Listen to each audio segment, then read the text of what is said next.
तो देखो प्रश्नावली 9.3 है। अध्याय 9 प्रश्नावली 9.3, ठीक है। अध्याय 9 है, प्रश्नावली 9.3 है। ये सूत्र है, ये प्रमेय नंबर 9.7 कि एक चाप द्वारा केंद्र पर अंतरित कोण, एक चाप है, उसके एक चाप द्वारा केंद्र पर अंतरित कोण जो होता है, देखो ये लिखा है ना कि एक चाप द्वारा केंद्र पर अंतरित कोण वृत्त के शेष भाग के किसी बिंदु पर अंतरित कोण का दुगुना होता है। तो ये तो समझ में ना आया होगा, तो देखो कैसे करेंगे। तो मान लो ये वृत्त है, ठीक है, इसका केंद्र है। तो मान लो ये चाप हुआ तुम्हारा ये वाला, ठीक, समझो। तो एक चाप द्वारा केंद्र पर अंतरित कोण, तो ये कि जो केंद्र है इस पर अंतरित जो कोण है वो मान लिए जो 100 है, ठीक। अंतरित कोण वृत्त के शेष भाग के किसी बिंदु पर अंतरित कोण का दुगुना होता है। मतलब यहाँ सिर्फ 50 होगा, यहाँ 50 होगा। अगर यहाँ 100 है ना, इसका मतलब ये हुआ कि वृत्त पर अंतरित कोण वृत्त के किसी बिंदु पर अंतरित कोण का दुगुना होता है। मतलब अगर यहाँ 100 अंतरित होगा ना, तो यहाँ केवल 200 अंतरित होगा, दुगुना अंतरित होगा, ठीक। मतलब यहाँ कोण जो अंतरित होगा, यहाँ कोण जो अंतरित होगा, यहाँ कोण जो अंतरित होगा, उसका दुगुना यहाँ अंतरित होगा। इसका मतलब ये है, ये सूत्र है, फॉर्मूला है, याद रखना। फिर क्या लिखा है कि एक ही वृत्तखंड के कोण जो होते हैं वो क्या होते हैं, बराबर होते हैं। मतलब कि ये हुआ एक, ये वृत्तखंड हुआ हमारा ये, ठीक। तो ये जो कोण हुआ, जिससे ये वाला कोण हुआ, चाहे ये वाला कोण हुआ, चाहे ये वाला कोण हुआ, ये क्या होंगे, बराबर हो गए। और ये वाला सबसे मोस्ट है कि अर्धवृत्त का कोण क्या होता है, समकोण होता है। अर्धवृत्त का कोण समकोण होता है। ये सब तुम एक नंबर लायक हैं, ऑब्जेक्टिव में आ सकते हैं। एक ही वृत्तखंड के कोण आपस में खाली स्थान होते हैं। अर्धवृत्त का कोण खाली स्थान होता है तो क्या लिखोगे, समकोण होता है। एक ही वृत्तखंड के कोण क्या होते हैं, बराबर होते हैं, ठीक है। देखो, और ये प्रमेय नंबर 9.3 लिखा है, यदि दो बिंदुओं को मिलाने वाला एक रेखाखंड उसको अंतर्वृष्ट करने वाली रेखा के एक ही ओर स्थित दो अन्य बिंदुओं पर समान कोण अंतरित करे तो चारों बिंदुओं पर वृत्त स्थित होते हैं। अर्थात वे क्या होते हैं, चक्रीय होते हैं। जैसे ये चक्रीय, ठीक है। ये सूत्र है, इसको थोड़ा बहुत पढ़ लेना, ये मोस्ट है कि चक्रीय चतुर्भुज के सम्मुख कोणों के प्रत्येक युग्म का मान कितना होता है, योग कितना होता है, 180 अंश होता है। कैसे, देखो ऐसे होगा इसका मान कि ये चतुर्भुज हुआ हमारा, ठीक। तो चक्रीय चतुर्भुज एक सम्मुख कोण, जैसे ये ए हुआ, ये बी हुआ, ये सी हुआ, ये डी हुआ। तो इसका सम्मुख कोण जो होगा, ए का सम्मुख कोण सी होगा, ठीक। और डी का जो सम्मुख कोण होगा वो बी होगा। यानी कि ए और प्लस सी का मान 180 होगा और बी और डी का मान कितना होगा, 180 होगा। तो ये क्या है, सम्मुख कोण, ठीक है। और ये सम्मुख भुजाएं, इसकी सम्मुख भुजा ये हो गई और इसकी सम्मुख भुजा ये हो गई।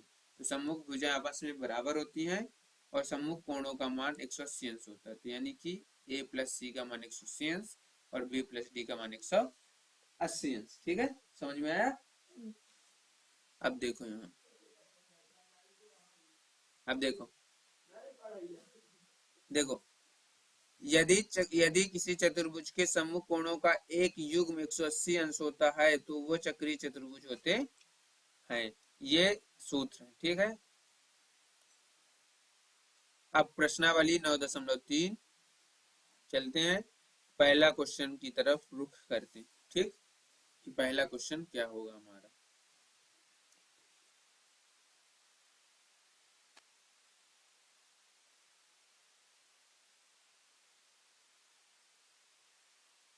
अब हम पहले क्वेश्चन की तरफ चलते हैं। पहला क्वेश्चन लिखा है कि आकृति 9.23, तो आकृति ये है 9.23। केंद्र O वाले एक वृत्त पर तीन बिंदु, केंद्र O है उसमें तीन बिंदु ए बी सी के ठीक इस प्रकार है कि बी ओ सी का मान 30 है, ए ओ बी का मान 60 है। यदि चाप ए बी अतिरिक्त वृत्त डी पर एक बिंदु है तो ए डी सी का मान हमको क्या करना है, ज्ञात करना। ठीक है, तो ये वाला सूत्र याद है ना कि वृत्त के केंद्र पर बना कोण वृत्त के किसी भी अन्य बिंदु पर बने कोण का कोण वो बनाते हैं, वृत्त बनाते हैं। तो ये वृत्त बना हमारा। ठीक है, अच्छा है वृत्त।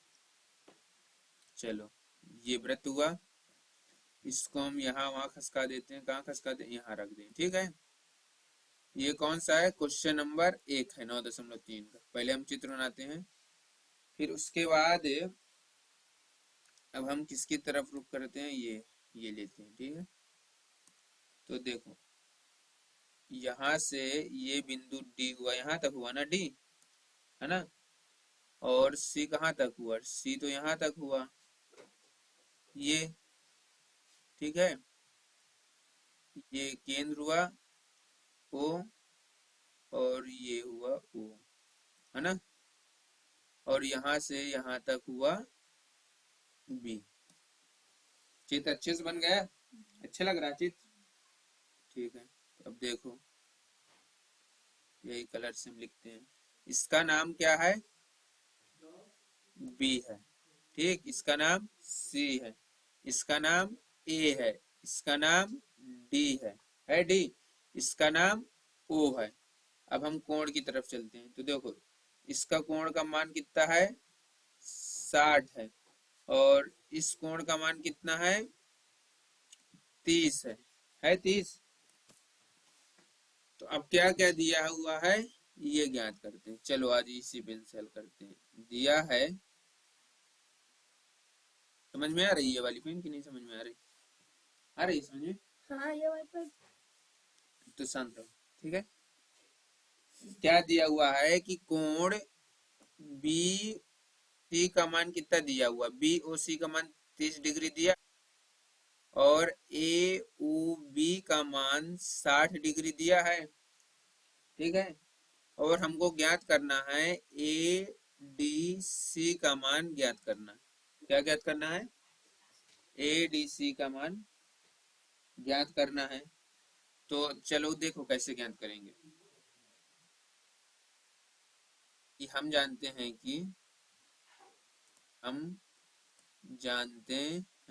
कि वृत्त के केंद्र पर बना कोण वृत्त के किसी बिंदु पर बने कोण का क्या होता है, दुगुना होता है। ठीक है, लिख लो पहले पर यहाँ से सूत्र लिखना पड़ेगा कि वृत्त के केंद्र पर बना कोण, ठीक, वृत्त के किसी बिंदु पर बने कोण का दुगुना होता है। दुगुना का मतलब समझते हो ना, द्विगुना, दुगुना होता है। तो देखो वृत्त के केंद्र पर कौन सा कोण बना है, तो वृत्त के केंद्र पर ए ओ सी बना है। वृत्त के केंद्र पर कौन सा कोण बना है, ए ओ सी बना है। तो वृत्त के केंद्र पर कोण बना है ए ओ सी। तो वृत्त के केंद्र पर बना कोण, तो वृत्त के केंद्र पर ए ओ सी बना है। वृत्त के किसी बिंदु पर बने कोण का, तो वृत्त के किसी बिंदु पर कौन सा कोण बना है, ए डी सी। कौन सा कोण बना है, ए डी सी का दुगुना होता है। तो द्वि का गुणा यहाँ कर दो, द्वि का गुणा यहाँ कर दो। ठीक है, दुगुना होता है। तो ए ओ सी का मतलब क्या हो गया, देखो ए ओ सी का मतलब हो गया, ए ओ सी का मतलब हुआ A O B plus B O C. ठीक है, तो ए ओ सी का मतलब हुआ A O B plus B O C बराबर 2 गुणे ए डी सी। तो ए ओ बी का मान कितना है, ए ओ बी का मान 60 है, बी ओ सी का मान कितना है 30 है, तो यहाँ से 2 गुणे ए डी सी किया तो 60 और 30 कितना होता है, 90 होता है। तो 60 30 कितना हुआ, 90 हुआ। तो 90 बराबर हुआ 2 गुणे ए डी सी। तो 2 से 90 चले गए तो कितना है, 45। ठीक है, तो ए डी सी का मान कितना आ गया, 45। और यही था हमारा आंसर। समझ में आया, क्वेश्चन बन जाएगा, कोई दिक्कत नहीं है ना। ठीक है।